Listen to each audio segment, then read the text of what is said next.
சென்னை ஆலந்தூரில் மகளிர் குழு உறுப்பினர்கள் 1000 பேருக்கு தையல் இயந்திரங்களை அமைச்சர் தாமு அன்பரசன் வழங்கினார்.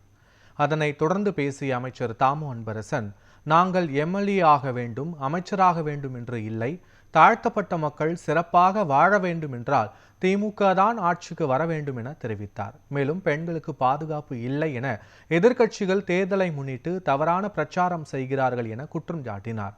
தமிழ்நாட்டில் கஞ்சாவிற்கு தடை விதிக்கப்பட்டுள்ளதாகவும் போதைப் பொருள் வரவை கட்டுப்படுத்த அரசு நடவடிக்கை எடுத்து வருகிறது என்றும் அவர் கூறினார்.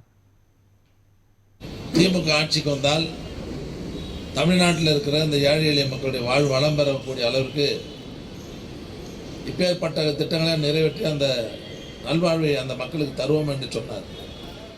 இந்த தேர்தலில் நான் அமைச்சர் ஆகணும் இல்லை எம்எல்ஏ ஆகணும்லாம் கிடையாது.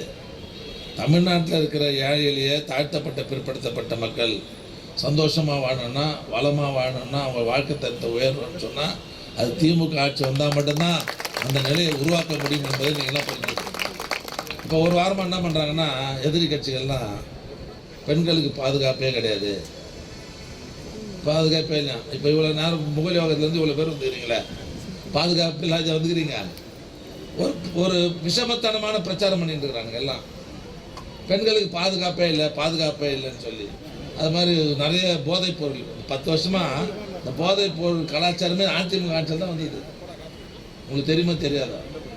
இன்றைக்கி எல்லா மாநிலங்கள் இருக்குதுல்ல, இந்த போதை அந்த கஞ்சாவுக்கு தடை போட்டிருக்கிற ஒரே மாநிலம் நம்ம தமிழ்நாடு மட்டும்தான்.